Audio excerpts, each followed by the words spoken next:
Hey everyone, and welcome back. So I just wanted to post a very short, quick and dirty video today regarding two components with the Himalayan. So the first has to do with the headlight and how I ultimately decided to revert back to an older configuration.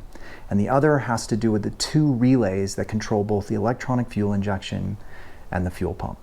So let's start with the headlight. As you can see, I did put the old headlight back into my bike.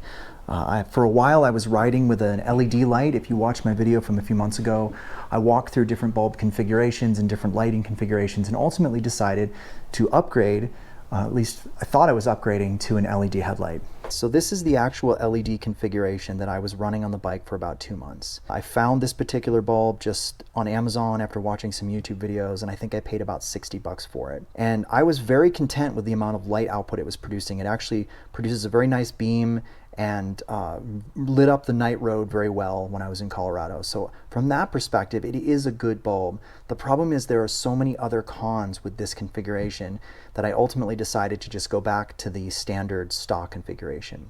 So let me start with the noise. So obviously the Himalayan is a single cylinder, it vibrates a lot. And what I found was some of these plastic lenses in here actually vibrated loose, so that if I shake it, you can actually hear the plastic bits wobbling around in there. And I was noticing a lot of noise coming from the headlight as I was riding it recently, and it's because these plastic bits have basically jarred themselves loose. So that was the first major problem I had.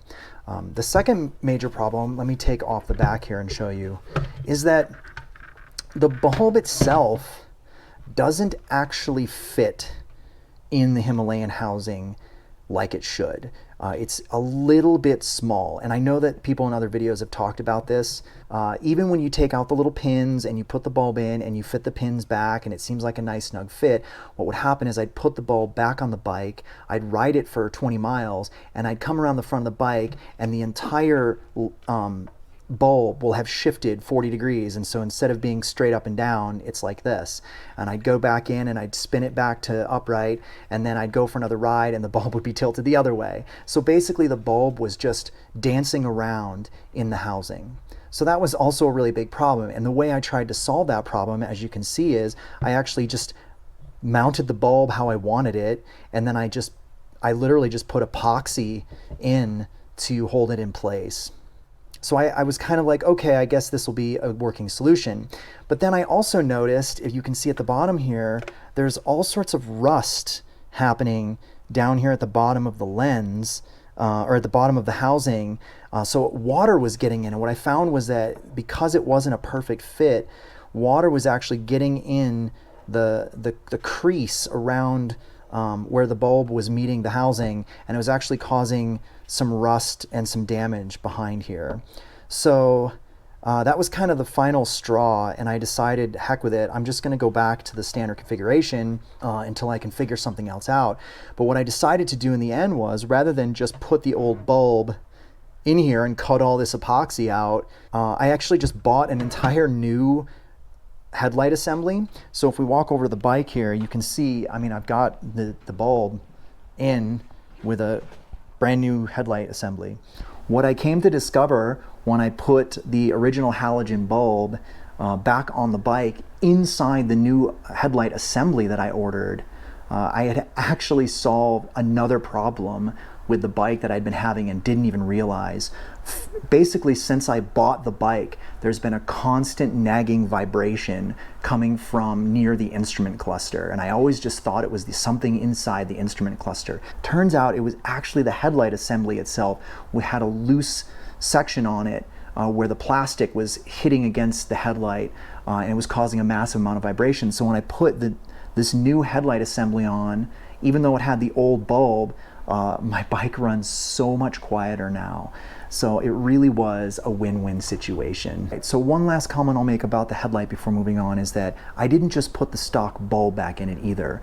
To be clear, I actually did also upgrade the bulb itself, but rather than go with one of the bulbs that I'd previously tested, I bought a motorcycle-specific high-intensity Philips bulb for about 20 bucks, and it has turned out to be brighter than just about everything else that I've tested anyway.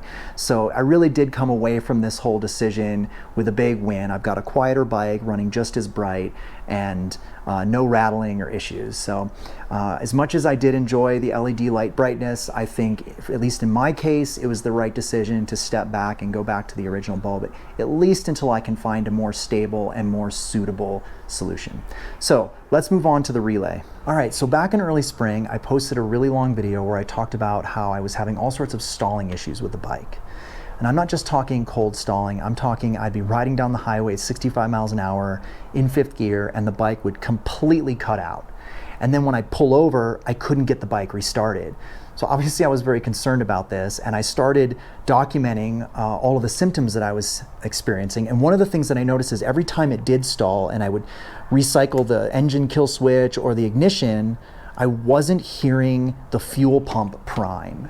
So I immediately suspected either I had a faulty fuel pump or something going on with the electronics controlling the fuel pump.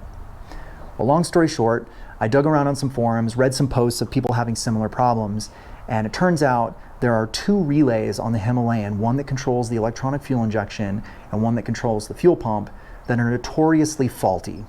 And they often fail, leading to similar type of stalling issues. So these 2 relays, you can see under the seat here, these 2 identical rectangular relays. Those are the factory relays. Now at the time, I simply took those 2 relays out, I cleaned off some of the grease, reseated them on the bike, and it seemed to solve the problem.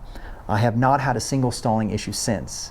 However, just to be safe and to future-proof myself for any potential failures of these relays, what I did was I ordered 2 replacement upgraded relays online that are supposed to be better and be rated a little bit higher with less propensity to fail.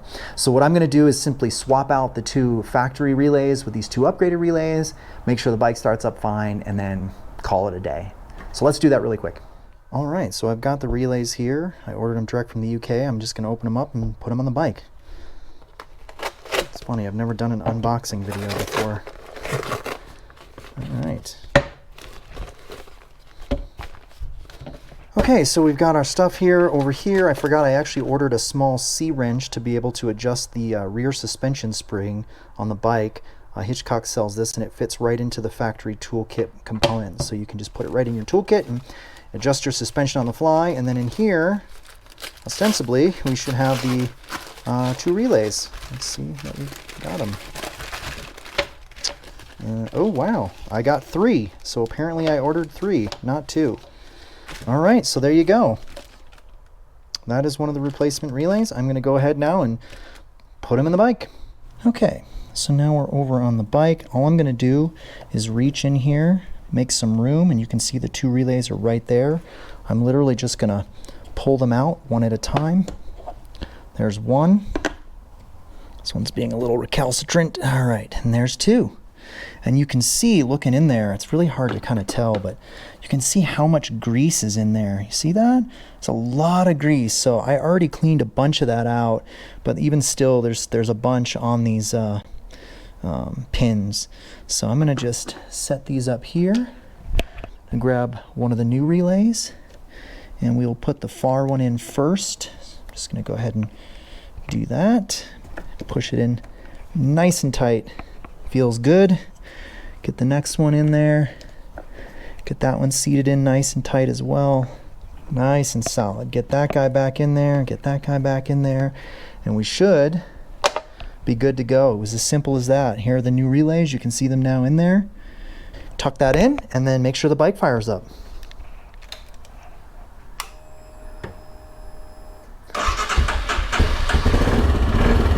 A little stubborn there on the startup, but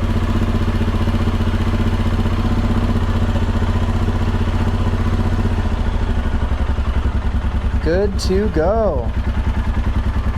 Alrighty.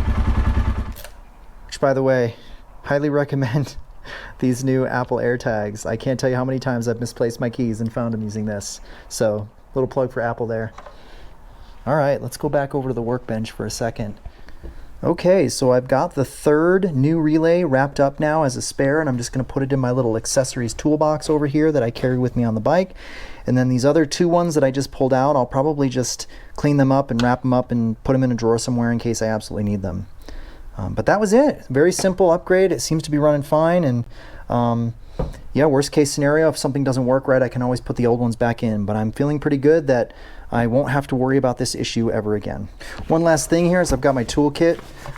This is the C-wrench I ordered, and it fits, as you can see, right into the bottom of this tool here.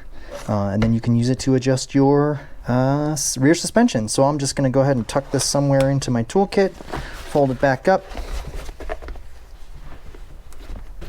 put it back on the bike in my tube.